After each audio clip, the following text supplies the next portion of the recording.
News 12's Bob Burns is standing by live with the details. Bob, what have you found out? Michelle, just 30 seconds ago or so, there was another explosion. If we can take a look over this line of pine trees, it was a huge explosion. You could feel the concussion over here. We have several cameras on the scene right now, so we will undoubtedly be able to give you further coverage of this. Now, Bob, this is not something that's just going to wrap up instantly. I mean, they're going to be out there for a while. No, in fact, the DEA in this area, the Ark-La-Tex, they knew the intensity of the blaze was such that they were going to have to make up a decision really quickly. Take a look at this house. Now take a look at the video as we first showed up on the scene. And that means for the time being, the water will have some place to go as it travels south, possibly lessening the situation to our north and west. The houses aren't built up that high. Earlier this year, this community was belted with the worst flooding in close to a half century. Nearly 30 of those years, Paul Keith has plied the waters of Caddo Lake. He's a fishing guide. Floods are bad for business and homes and property. It hurts. It hurts the economy bad. Fortunately, back in the spring, it didn't hurt me that bad. I was able to keep probably 90% of my customers. It made it tough to get in and out of the lake and get around. The fishing was pretty good at that time. Of course, we're going into wintertime now, and the water's cooling down. These people have the restaurants and things like that. It definitely hurts them. On land, neighbors start piling stuff up higher. They hope higher than the water will reach. They are still hurting from the spring. This is a watermark from the flood in February. So that's about what we're expecting this time, if they got the predictions right. This time, the high water is still days away. Right now, the popular modes of transport around here are four-wheel drives and ATVs. But in a couple of hours, the only way you'll be able to get around here is if you have something with a propeller. So when do you figure they'll have to close this road? Probably by late tonight or in the morning. You won't be able to come by here in a car. The water continues to pour in from the north and west. It's expected to crest sometime this weekend. The people of Uncertain are becoming flood weary. A lot of houses and property went up for sale. You see them on the end of these piers out here after last spring's flood, and a lot of real estate for sale after the last flood. People were just getting out. In fact, while the people of East Texas are somewhat demoralized, the vast majority of lake dwellers say they don't mind the inconvenience. This is like a drill for these people in this area. Is there any threat to life? No, not at this point. But of course, they are reminding folks that the water is swift, the water is cold, and it's only rising up higher. And especially when folks are out and about on the roads, they should be very cautious if they approach a road that has water going over it, because you don't know if, it's been washed out. Absolutely. All right. Thank you so much.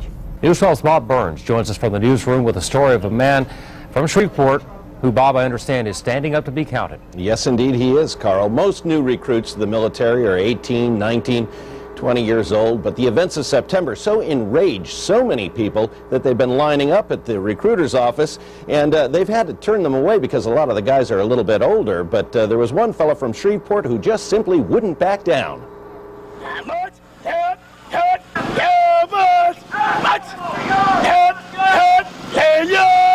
Marine Recruit Training Depot, Paris Island, South Carolina. One of the toughest spots on the planet.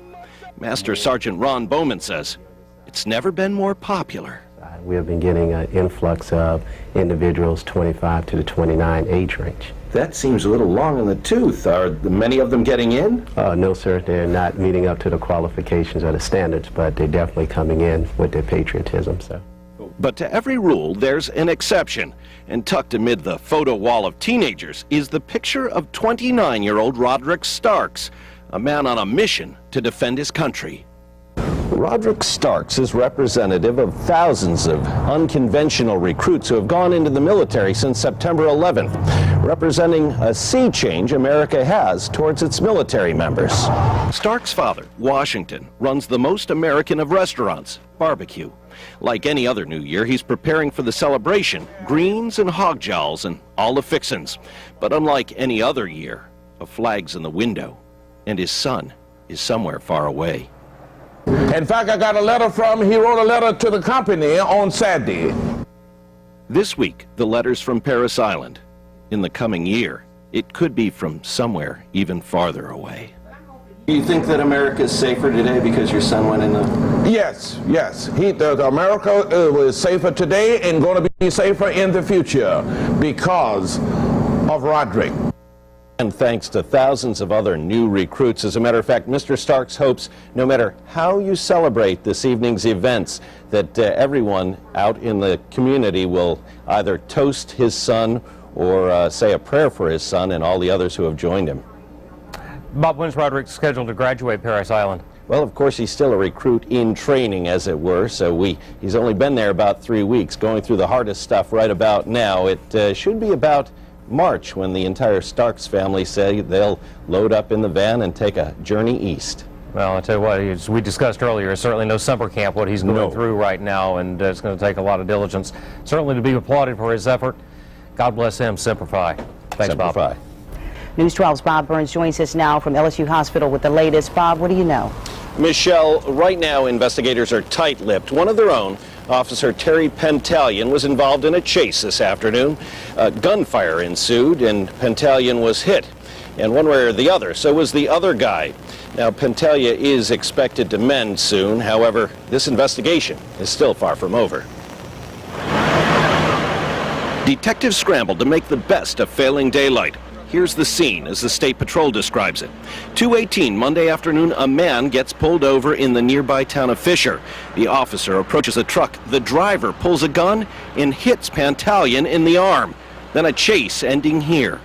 Shortly thereafter, the driver is dead. I can't give you any details other than we have the suspect is a fatality. The state police has been called in to do the investigation because some of our people were involved. Detectives won't confirm where the man is from or whether or not the truck was listed as stolen. The district attorney is on hand. All the information I have is that it was self-inflicted. I don't think there's any reason to believe anything else. Again, we're very curious as to why the suspect acted like he did and what prompted his actions. But hopefully maybe the crime lab from the state police can find some information that may shed some light on that. So tape is strung and local detectives wait. The crime scene will remain pristine. No vehicles will be removed until the state team from Baton Rouge shows up here tonight. And local crews will be able to hand off this strange occurrence in Sabine Parish. Though we got 2 lanes of traffic moving now, probably when the crime scene gets here, we'll be able to get out here within an hour or so. While the scene may be cleaned very quickly, the recovery of Officer Pentalion could take quite a bit longer. Oh, Bob, how is Officer Pentalion doing tonight? When we last checked, we called the hospital here, as a matter of fact, and Officer Pentalion is still in the emergency room. However, he is listed in fair condition. News 12's Bob Burns brings us this exclusive story of one officer's heroic recovery. Terry Pentalion, his arm in a sling, is getting another chance. Monday night in Sabine Parish, a motorist he pulled over tried to shoot him to death. His father, Ted Pentalion, was listening to the scanner. I heard them say policeman down, and there wasn't but 2 of them in the car, and the other boy was doing the talking, so I know this had to be him. The 70-year-old thought his son was dead. At that moment, the policeman down wasn't sure of his fate either. He's using a 40 caliber, Glock 40 caliber with a black talon, and it does a lot of damage. Believe me, I can testify to it. Black talon rounds are commonly referred to as cop killers. That bullet left a hole in Pentalion's upper arm about 2 inches long and about 1 inch wide, and it stopped at the bone and shattered it.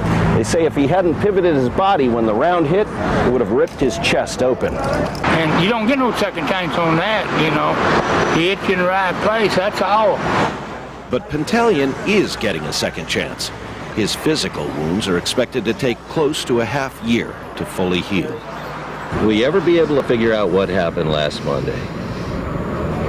No, sir. Not really. I don't. Because I understand he didn't make it, so I guess the only person who really knowed what was in his mind was him, and he took it with him. With the will to survive and a thumb in the air, Terry Pentalion says it just feels good to be going home. In Shreveport, Bob Burns, News 12. Pentalion says he hopes to continue his career in law enforcement for many years to come.